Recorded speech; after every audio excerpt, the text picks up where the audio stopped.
Last video में हम लोगों ने डिस्कस किया था कि सूक्ष्म जीवों के क्या क्या उपयोग हैं और किस तरह से हम उनको अपने उपयोग में ला सकते हैं। आज हम इस वीडियो में ये डिस्कस करने वाले हैं कि सूक्ष्म जीवों के हानिकारक प्रभाव क्या हैं। तो सूक्ष्म जीव मनुष्यों, जंतुओं और पेड़ पौधों में अनेक रोग उत्पन्न करते हैं। जीवाणुओं द्वारा मनुष्यों में तपेदिक, हैजा, निमोनिया, टाइफाइड आदि रोग, इन सब रोगों के नाम आपने ज़रूर सुने होंगे और ये सब रोग सूक्ष्म जीव दैट मीन्स माइक्रो ऑर्गेनिज्म के द्वारा उत्पन्न किए जाते हैं। जो दांत नामक रोग होता है, दांत मतलब आपने देखा होगा कि एज ए टीवी में एडवर्टाइजमेंट भी आता है कि जो दो उंगलियों के बीच में या गर्दन के ऊपर एक छोटा सा, जिसको आप बोलते हो एक रिंग लाइक एक स्ट्रक्चर बन जाता है, जिसमें कि बहुत तेज़ी के साथ उसमें खुजली होती है और काफ़ी इचिंग काफ़ी ज़्यादा उसमें दिक्कतें आती हैं। जब स्वेटिंग होता है तो उसमें जलन भी होने लगती है। तो दांत, जिसको ऐसे आपने टीवी में ज़रूर देखा होगा, तो ये एक फंगस द्वारा उत्पन्न किया जाने वाला रोग है और उस फंगस का क्या नाम है? ट्राइकोफाइटॉन तथा माइक्रोस्पोरम नामक कवक द्वारा होता है। जंतुओं में अनेक रोग, जैसे भेड़ का एंथ्रेक्स रोग, भेड़ में एक रोग होता है जिसका नाम होता है एंथ्रेक्स रोग। वो बेसिलस एंथ्रेसिस नामक जीवाणुओं द्वारा इसको कॉज किया जाता है। पौधों में इसी तरह से सूक्ष्म जीव द्वारा अनेक प्रकार के रोग होते हैं, जैसे बैक्टीरिया, जो कि नींबू में एक रोग उत्पन्न करता है जिसका नाम होता है सिट्रस कैंकर। और ये किस बैक्टीरिया द्वारा उत्पन्न किया जाता है? तो ज़ैंथोमोनास नामक जीवाणुओं के द्वारा इस रोग को उत्पन्न किया जाता है। एक और रोग है जो कि आलू में उत्पन्न किया जाता है, आलू का पछेता अंगमारी, इसको इंग्लिश में बोलते हैं लेट बिलाइट ऑफ पोटैटो। ये उत्पन्न किया जाता है फाइटोफथोरा इन्फेस्टेंस के द्वारा, जो कि एक फंगस है।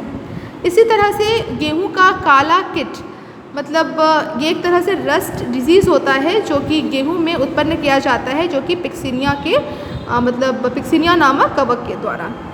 इसी प्रकार से जो माइक्रो ऑर्गेनिज्म होते हैं वो बहुत सारे खाद्य पदार्थों को नष्ट भी कर देते हैं। जैसे आप रोटी, ब्रेड के ऊपर जब फंगस का ग्रो हो जाता है, कौन से फंगस का ग्रो होता है? रोटी और ब्रेड के ऊपर, राइजोपस म्यूकर। तो क्या आप उस रोटी और ब्रेड को आप खा पाओगे? आप उस अचार मुरब्बे को नहीं।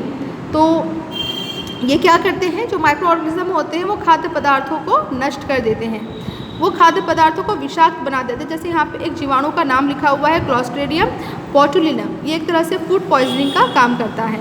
कुछ सूक्ष्म जीव ऐसे होते हैं जैसे थायोबैसिलस डीनाइट्रिफिकेंस। डीनाइट्रिफिकेंस का मतलब क्या है? नाइट्रोजन, जो नाइट्रेट होता है उसको ये नाइट्रोजन में कन्वर्ट कर देते हैं और फिर से उसको वायुमंडल में मुक्त कर देते हैं। तो इस तरह से क्या होती है, भूमि की जो एक उर्वरक क्षमता होती है, एक जो फर्टाइल कैपेसिटी होती है, वो धीरे धीरे नष्ट हो जाती है।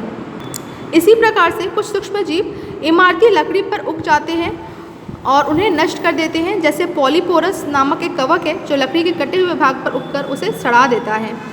सूक्ष्म जीव के द्वारा ये जो होने वाली हानियाँ हैं, अब इनसे किस तरह से बचा जा सकता है? तो हम टैनिंग कर सकते हैं चमड़े को और इस तरह से उसको सुरक्षित रखा जा सकता है, या सूर्य के प्रकाश में अगर हम चमड़े को थोड़ी देर तक फैला दें तो उससे भी सूक्ष्म जीव नष्ट हो जाते हैं।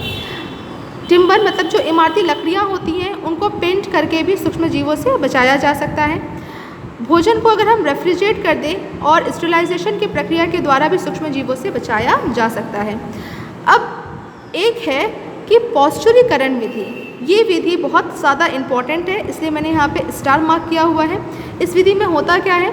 लुई पास्चर ने कब लगभग 1866 में दूध में किण्वन को रोकने के लिए, दैट मीन्स फर्मेंटेशन को रोकने के लिए पास्चुरीकरण विधि का पता लगाया।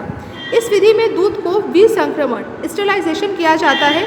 लो टेम्परेचर होल्डिंग विधि से दूध को 145 Fahrenheit that means 62.8 degree Celsius पर लगभग 30 मिनट तक गर्म करते हैं और फिर हाई टेम्परेचर शॉर्ट टाइम विधि से दूध को 161 फ़ारेनहाइट लगभग 71.7 डिग्री सेल्सियस पर 15 सेकंड तक गर्म करते हैं। इस विधि में सभी हानिकारक रोग जीवाणु या उनके जो मृत बीजाणु होते हैं वो सभी मृत हो जाते हैं, जीवाणु जो स्पोर्स उत्पन्न करते हैं वो सभी मृत हो जाते हैं। तो ये आज का जो ये वीडियो है वो माइक्रो ऑर्गेनिज्म के द्वारा होने वाले डिफरेंट तरह के जो उनके द्वारा हानिकारक प्रभाव और उन हानिकारक प्रभावों से कैसे बचा जा सकता है उसकी कुछ उपाय विधियाँ। आई होप आपको समझ में आया होगा। Thank you.